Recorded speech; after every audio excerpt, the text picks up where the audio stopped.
Good afternoon. Thank you for joining us for this Committee on Public Safety and Intergovernmental Affairs and Military Affairs on this Friday, February 3rd at 3 o'clock in room 225. This meeting is being streamed live on YouTube.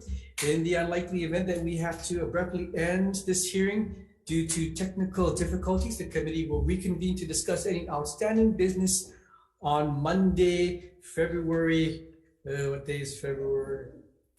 6th. February 6th at 2 o'clock in the afternoon in room 225. And a public notice will be posted on the legislature's website. As a reminder, we're going to limit all of our testifiers, whether they are in person or via Zoom, to 2 minutes for testimony. So with that housekeeping rules underway and understood, we're going to move into our first measure, which is Senate Bill 922 relating to law enforcement reform. We've had submitted testimony from Shopo. Robert Cavaco has submitted testimony in opposition. We have Willis Sparrow, Cheryl M., Marilyn Mick, Deborah Niemann, Lynn Mudasau, Shannon Rudolph, Will Karan, and Manuel Hernandez, the previous to Mr. Hernandez, all in support. Captain Hernandez actually has provided testimony in opposition. And sorry, he's via Zoom. Mr. Hernandez, would you like to share your thoughts on why you oppose this measure? Good afternoon, Chair Okai, Vice Chair Elefante, committee members. The Honolulu Police Department has policies and procedures in place relating to duty to intervene and the banning of chokeholds, except in situations involving deadly force that are in line with the proposed bill. However, the HPD opposes the bill based on the time frame stipulated to complete an investigation into possible criminal misconduct. The current language of the bill states that any department head notified of criminal misconduct has 15 days to complete an investigation into the misconduct and notify the chief of police of their respective county of the outcome of the investigation. Due to the complexities involved in investigations of this nature, having a window of 15 days is not sufficient to conduct a thorough, in-depth investigation wherein a crime has occurred. There are several reasons for this, such as the constitutional rights of the accused, in-place collective bargaining agreements, as well as interviewing witnesses, obtaining surveillance, and many other detailed, time-consuming actions that must be undertaken to ensure a thorough and in-depth investigation. The HPD supports the intent of reform, as evidenced by our support of Senate Bill 372. However, we urge you to, we oppose this bill as written due to the aforementioned language requiring such investigations and the 15-day window. I'll be available for questions, and thank you very much for the opportunity to testify. Thank you, Captain Hernandez. Is there anyone else wishing to testify on Senate Bill 922? If not, members, any questions of Mr. or Captain Hernandez? Captain Hernandez, so you don't like 15 days. How many days would you like us to put in this bill? To be honest, sir, the matter of days is subjective. Throughout my 19-year career in the police department, many investigations are complex. Some require more time, some require less. So unfortunately, I couldn't give the committee a concrete date for investigation completion. Okay, so would you be happier with 30 days? Yeah, that's a number of days I'd have to discuss with our leadership, take back with them and reevaluate our stats. But unfortunately, given the complexities of investigations, it's really hard to come up with a concrete time frame, sir. Yeah, but I think the impetus of the bill is that we can't just keep it just open-ended, and whenever the police department decides it's the right time, it's the right time. I mean, there should be some level of public notice. So if you're not happy with 15 days, I'm happy to negotiate with you how many days, but we can't just keep it kind of squishy and whenever we want to kind of an attitude. So tell me how many days you want. Again, sir, sorry to repeat it, but I would discuss with our senior leadership. For example, in the recent Honolulu Police Commission meeting, Chief Logan addressed this issue, kind of not this direct bill, of course, but the length of investigations, the complexity, why it takes a certain amount of time. We have collective bargaining agreements, we have other factors in play along with our, bargaining agreement with SHOPO. So there's many factors to the exact date. So I completely understand the public's view as well as your own about a concrete date, but that's something I would definitely have to discuss up with leadership. Okay, so what I'm going to plan to do is just move it out as it is, and when you guys figure out what day you want, then you can negotiate with the next committee but I don't think we just want to give you a pass on this because you don't have a clear timetable as to how you're going to get through the process and share with the public this information. So, members, any further questions? No. Okay, thank you, Captain Hernandez. Appreciate your time. We're going to go on to the next measure, which is Senate Bill 1159, relating to county police departments. On our testifiers list, we have Robert Rawson from the Attorney General's office. Here. Oh, would you like to join us, Mr. Rawson?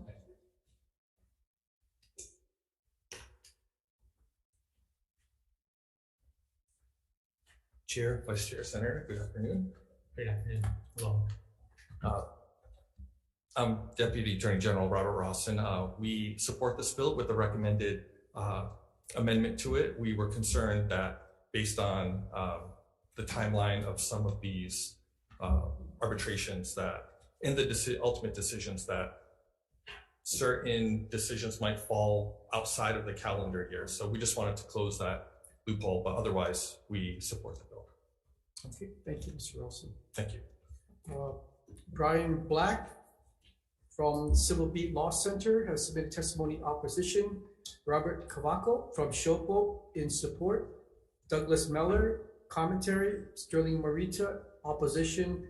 Serena Harris, opposition. Susan Yamada in support. Is there anyone else wishing to testify on Senate Bill 1159? Members, any questions? Mr. Rawson? Mr. Rawson? Yes. Are there questions, Chair? Yes, we do. I have a question. So this bill is similar to the one that we just heard in terms of providing some kind of timetable as to when public disclosure is for bad actions by police officers. But this one seems to be almost contrary to the previous one, where it actually sides with what Mr. Captain Hernandez was mentioning, that let this whole thing play out, and however long the grievance process takes, that's when we will get public disclosure. So you support that with the amendment that you suggested, though? Correct. So we should take this to the very end, which could be years after the alleged incident takes place, before the public gets notified of police officers' wrongdoing. I have personally never seen something take that long. I haven't seen anything take years, but it can take a long time. There's a grievance process before you even get to arbitration. And then the statute itself builds in an additional 90 days. So, it's something happens mid-year in June, July, or later in the year. That's certainly going to happen. The decision is certainly going to happen the following year. So I think that's enough time. I don't think that's overly broad, but we did recognize that there was, I don't want to call it a loophole, but an issue with identities of officers that are found to have committed certain acts fall outside that reporting window. Got it. Kind of like fiscal years and calendar years, sometimes it's kind of hard to deal with that. Yes. Senator Elefante. Thank you, Chair. Mr. Rawson, so currently now, the names annually from county departments have to be published, and that could be before the grievance process completes, right? Yes. Okay. And what you're suggesting here is kind of, you're in support. What we're changing that in this bill until after, but with these amendments, like you mentioned to Chair. Yes. Got it. Okay. Thank you. Yes. Thank you. Any further questions? No. Thank you, Mr. Rawson. Thank you. We're going to move on, members, to the next measure, which is Senate Bill 1018. First on our testifiers list is James Barros from FEMA.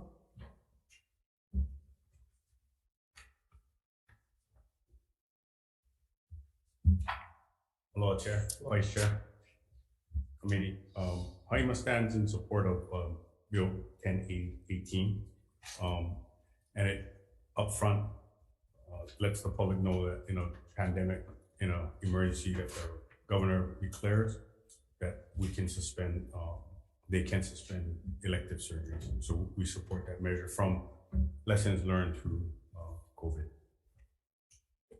Thank you. Welcome to state government, Mr. Barros. Thank This you. is day 3 of his employment with the state.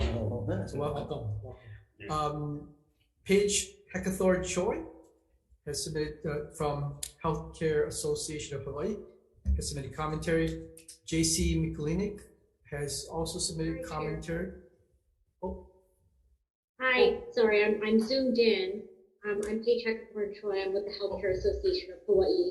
Thank you. We represent the hospitals, nursing homes, home health agencies, hospice agencies. We have about 170 members from the spectrum, across the spectrum of the healthcare industry. I did just want to highlight in our comments that we did submit. We did feel like we had sufficient flexibility during the pandemic. We are, of course, regulated by the state, but our industry is also heavily regulated by the federal government. And we really appreciated the partnerships that we had with the governor's office, with the state legislature, with local governments and the federal representatives that we had here to provide our hospitals and our nursing homes and a lot of our home-based care with the flexibility they needed to make decisions based on ever-changing decisions or changes in conditions on the ground. And I would note that hospitals currently do retain the ability to reduce or stop elective services, and that was something that various facilities did do at different stages of the pandemic. And so we believe that that is a capability that we do have as these facilities.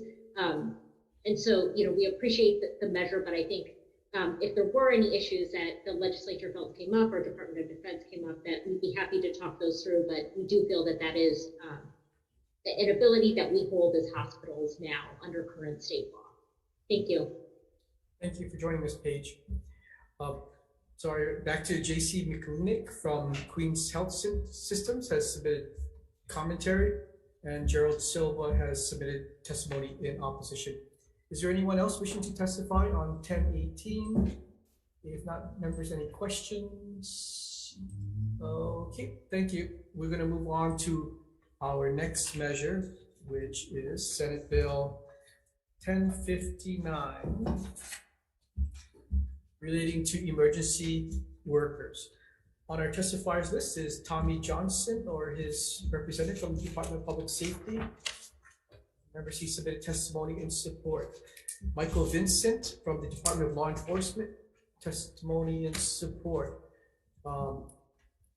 Members, all the testimony for this bill is in support. I do have an indication that there's Ayakea Tomlinson.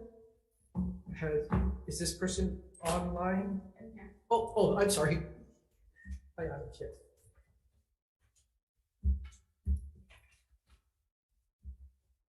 Good afternoon, Senators, and it's Lakia Thompson. Okay, Sorry, difficult name. So my name is Lakia Thompson. I currently work at the Honolulu Police Department. I'm a police communications officer too. I have been there for about 23 years. In my many years of working there, I've literally been the first person to answer robbery, stabbing, shooting, all the major cases that you've had, ballistic missile, all of that. The dispatchers are a critical line between the officers or the responders on scene.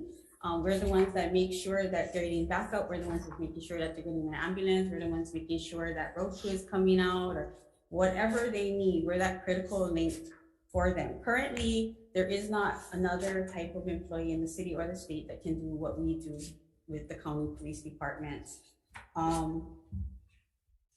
We've been doing this for a really long time, and the operators currently are required to work all state and county emergencies. So anything that is declared or under declared, the city charter does have a provision for county dispatchers. They make us essential. If there is an emergency, there's a whole page of what they expect us to do, considering everybody else would be at home. Currently during the pandemic, we were exempt from every single rule or ordinance or anything that was passed by the governor, anything. We didn't have to sit 6 feet apart. The days that he shut down government, we were continuing to work. We didn't, the PPEs, all of that stuff was exempt to us. We're just asking to get a seat at the table, to be recognized as every other emergency responder so we can negotiate these things. We were left with no negotiation and no say. We're technically clerical, so we don't have all the elevations to all this stuff. Currently, we deal with having the last breath of people. You know, nowadays everybody's making the grandparents watch their kids. We have little kids calling the grandparents are unresponsive. Like, we deal with this. We deal with people's last breath, and we're just asking to have the same respect as everybody else. You know, whether they have traumatic instances and can take the time to stop. We had a major incident happen where one of our coworkers killed himself, and it was one of our commanders. Everybody who was there working when this happened, not one person could stop doing what they're doing. You can't stop. People were at their radios crying and trying to process what was going on, and there is no recourse for us. We cannot bring officers in. I cannot call another agency. I cannot call a secretary. I cannot call anybody. I can't even call anybody to use the bathroom. That's how bad it is. The levels are getting really critical. Without the help with this to try and make our workplace better, retention, recruiting, all of that kind of stuff, it's gonna get bad. We have about 86 dispatchers in Honolulu County with about 44 openings.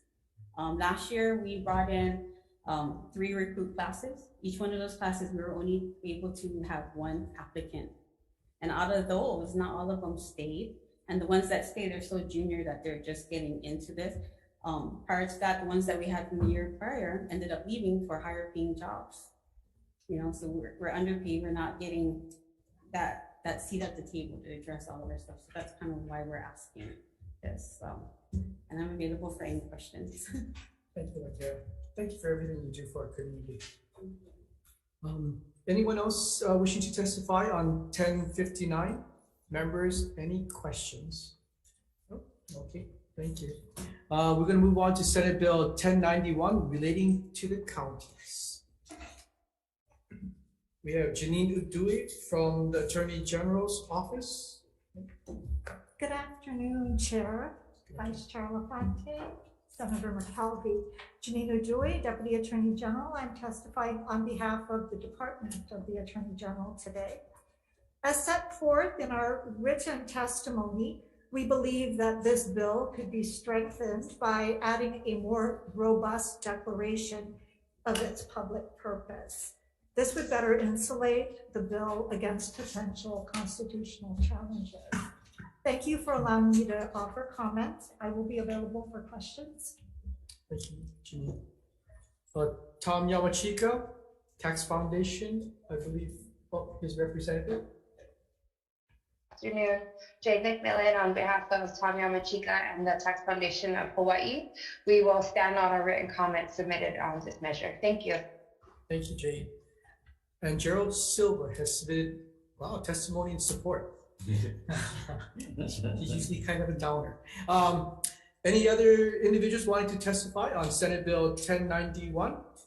If not, members, any questions? Okay. We're going to move on to the next measure, that is Senate Bill 1099 relating to taxation. And first on our testifiers list is Gary Suganuma from the Tax Department. Good afternoon, Chair, Vice Chair, committee members. My name is Brian Davidson. I work for the Tax Department. I'm here to say that we stand on our provided testimony, and I'm here for any questions you may have. Okay, thank you, Mr. Davidson. Alice Lee from the County of Maui has submitted testimony in support.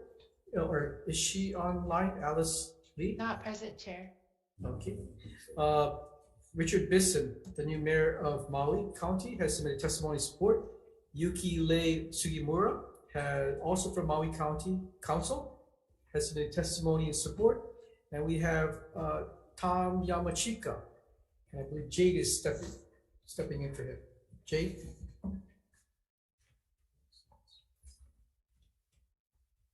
Oh, Jade, you need to unmute yourself. Thank you. Good afternoon, Jane McMillan on behalf of the Tax Foundation of Hawaii. We will stand on the written comments we submitted on this bill. Thank you. Thank you, Jade. And Gerald Silva has submitted testimony in opposition. Is there anyone else wishing to testify on 1099? Members, any questions? No? This is your Maui bill, and it's your moment. Let's see. I don't know who to ask it of. We have only Jade and the tax. Yeah, they're really coming on technical grounds here, correct? I mean, it's go ahead, ask the question there. Well, you know, this it's in the home rule under the province of home rule that to have a county adopt a state permitted tax scheme, they should be given the flexibility under their home rule authority to decide whether, you know, what areas to use this, you know, obviously pursuant to state parameters. I mean, it's not, as the tax foundation says, not in keeping with the spirit of the law to say that it can only be used for transportation because we don't have a rail project in the law bid. I mean, if we give that authority to the counties and we say you can use it for transportation or these other pressing items, isn't that keeping with the parameters of home rule? Traditionally, the use of the surcharge has been for road improvements by the other counties, and that's was the spirit of the why it was instituted. Based on my knowledge of the history of this surcharge, it was directly earmarked for roads, road improvements or transportation related activities such as buses or rail. Some counties decided to use it for different transportation related things, but Maui, yeah, I know you don't need a rail system in Maui, but I'm don't need a rail system at all. And the idea, because I wasn't around unfortunately when this happened, was that okay, you know, Hawaii's using it for the rail, will allow the counties to use it for their transportation items. But in the case of Maui County, we have a lot of related infrastructure, particularly with affordable housing, that is just as pressing, if not more pressing. And so the flexibility that we're giving them doesn't seem to be out of line because they have the home rule authority that's been given to them by this hopefully law to be able to use the tax monies as long as they stay within these parameters. Don't you think the county should have that right to be able to use the funding as they see fit for what they've identified as the pressing needs for this revenue? Or am I simply pulling the way out of your leg right now? I think for the purposes, I really can't speak towards what the department's position is as far as how the county should be allowed to use the money. I think that's a determination by the legislature to come up with as far as how each county will be permitted to use the surcharge. And I am aware that there are other bills in the legislature right now about how counties will be able to use their money in relation to housing related activities. Now, I don't know where those bills will go. That's a decision of the legislature, but I do know they're out there. Okay. No, I appreciate your feedback. So, thank you, Yeah. Chair, for allowing me that question. Sure. But I thought you have a rail system from baggage claim to the Conrack facility. Yeah. That's a beautiful rail system you got there. It's not quite a rail system. Looks like a train to me. It's more like these segments. We're going to move on to Senate Bill 1112 relating to short-term rentals. We have Charles Prentice from Keep It Kailua in support and Gerald Silva, who is in opposition. Is there anyone else wishing to testify on Senate Bill 1112? If not, members, no one to ask questions of, so we will move on to the next measure, which is Senate Bill 1123 relating to permitted interactions. On our testifiers list, we have Cheryl Kakazu Park from Office of Information Practices. Oh, you're here. Hello, Chair, Vice Chair, and Member McKelvey. I'm Cheryl Kakazu Park, Director of the Office of Information Practices, to testify in opposition to this bill because the counties can already do what they want to do without changing this section of the law that would essentially strip away the safeguards that are contained in another section of the law that enables them to do what they want to do. And by changing this section of the law, they're going to mess it up for the rest of the Sunshine Law boards, who then cannot attend meetings that are not open to the public, such as professional conferences. So for that reason, we have opposed this bill. And we also note that, you know, the counties have been, were supposed to be giving us or giving you guys annual reports. We've never seen any annual reports and how this has been used. I haven't denied them the ability to do these guest meetings because I don't even have to approve their use of the guest meetings. I just have to approve if they want to waive the videotape requirement. And I haven't seen anything recently. So I'm not sure that they're even using it. And I kind of wonder if they even know that it's there, even though it's been there since 2014. So for those reasons, we oppose it, and I'll be happy to answer any questions. Thank you for joining us, Cheryl. Rated Cordero from the Honolulu City Council has submitted commentary. Douglas Meller from the League of Women Voters has submitted top opposition testimony. Brian Black, also in opposition. Sterling Marita from SPJ, or Society of Professional Journalists, also in opposition. Is there anyone else wishing to testify on Senate Bill 1123? If not, members, any questions for Ms. Park? Oh, okay, we're going to move on to the last bill on the agenda. That is Senate Bill 1163, relating to the Civil Air Patrol. And on our testifiers list, we have James Barrows.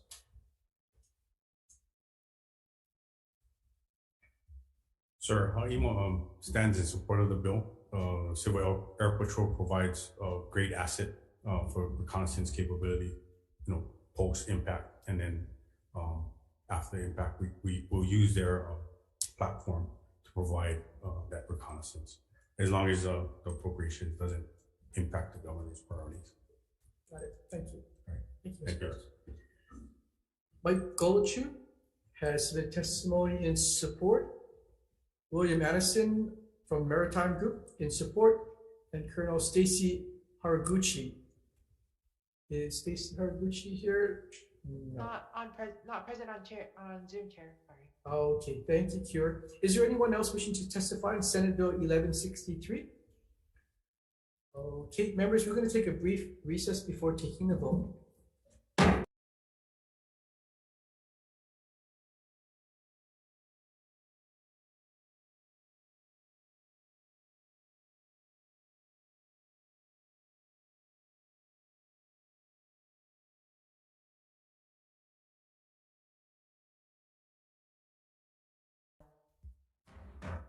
Thank you for your patience. We're reconvening the Committee on Public Safety and Intergovernmental and Military Affairs. About to take the vote on our 3 o'clock agenda on this Friday. On our first measure, Senate Bill 922, the members have conferred and want to put a little heat onto the police department to share information on some of their bad actors there, and we're gonna just keep the measure as is. HPD couldn't offer us, they didn't like 15 days, but couldn't offer us a better timetable, so we're gonna have them think about it and then perhaps pitch whatever their time frame is to the Judiciary Committee. So the suggestion is to pass this measure out as is. Members, any discussion? If not, Senator Elefante, please take the vote. Chair's recommendation is to pass SB 922 as is. Chair? Yes. Chair votes aye. Vice Chair votes aye. Senator Fukunaga is excused. Senator McKelvey? Yes. Senator Awa? No. Mr. Chair, measure passes. Okay, thank you, members. On Senate Bill 1159, the committee members have conferred and would like to defer this measure. On Senate Bill 1018 relating to emergency powers. This is to allow our hospitals to continue operating or continue their emergency operations and have the ability to forego elective procedures. We'd like to support our hospitals, support our governor, and would like to pass this measure with an amendment which is a defective date to being effective January 1st, 2050. Members, any discussion? If not, Senator Elefante, I vote yes. Okay, Chair's recommendation is to pass SB 1018 with amendments. Chair votes aye. Are there any objections from the 4 members present? No. Noting the objections from Senator Awa, any reservations? Senator Fukunaga is excused. Mr. Chair, measure passes. Thank you. On to Senate Bill 1059 relating to emergency powers. I think we all really feel the value of those workers who answer our calls in our deepest and darkest, most stressful moments. And we'd like to allow them to be treated more adequately and would like to pass this measure out with technical, non-substantive amendments. Members, any discussion on 1059? If not, Senator Elefante, I vote yes. Okay, Chair's recommendation is to pass SB 1059 with amendments. Chair votes aye. Of the 4 members present, are there any objections? Any reservations? Hearing none, Mr. Chair, the measure passes. Thank you. On Senate Bill 1091 relating to the counties, this authorizes the counties to use fuel tax revenues on private roadways that are open to the public. I'd like to take the AG's suggested amendments, particularly on page 5, lines 17 through 18, just to clarify kind of a misstatement that was initially put on there. Instead of public, they put private, so we're going to make it the other way around. So anyway, take the AG's suggested amendments for page 5, and that is the recommendation. Members, any discussion? If not, Senator Elefante, I vote yes. Okay, Chair's recommendation on SB 1091 is to pass with amendments. Chair votes aye. Of the 4 members present, are there any objections? Any reservations? Hearing none, Mr. Chair, measure passes with amendments. Thank you. On Senate Bill 1099 relating to taxation, this allows Maui to, well, not just Maui, but counties that want to use a surcharge for roadways, water, and sewer. Yeah, I guess it is Maui only. And we want to give our pals from Maui that flexibility to improve the infrastructure by utilizing the surcharge if they so choose. So Chair's recommendation is to pass this measure as is. Any discussion? Sure. If not, Senator Elefante, I vote yes. Okay, noting Chair's recommendation, SB 1099 as is, are there any objections? Any reservations? Hearing none, Mr. Chair, measure passes as is. Thank you. On Senate Bill 1112 relating to short-term rentals, I think we all are very sensitive to the fact that we have some of us that have neighbors that want to work on the neighbor islands and don't want to be pushed away because they can't get a short-term rental in doing so. And this bill clearly outlines that this opportunity for short-term stay is not available to tourists. This is really for local workforce. So Chair's recommendation is to pass this measure as is. Members, any discussion? If not, Senator Elefante, I vote yes. Okay, Chair's recommendation, SB 1112 is to pass as is. Chair votes aye. Of the 4 members present, are there any objections? Any reservations? Hearing none, Mr. Chair, measure passes as is. Thank you. On Senate Bill 1123, we heard from the relating to permitted interactions. We heard from the Office of Information Practices as to why this bill might be trying to solve one problem but creating a litany of other problems. So the recommendation is to defer this measure. So the last measure on this agenda is Senate Bill 1163 related to the Civil Air Patrol. This is a budgetary request, and we'd like to support our Civil Air Patrol. So the recommendation is to pass this measure as is. Members, any discussion? If not, Senator Elefante, I vote yes. Okay. Chair's recommendation is to pass SB 1163 as is. Noting the Chair's vote in support, are there any objections? Any reservations? Hearing none, Mr. Chair, measure passes as is. Great, thank you. Enjoy your weekend, everyone. We're done. Thank you, Chair. Adjourned.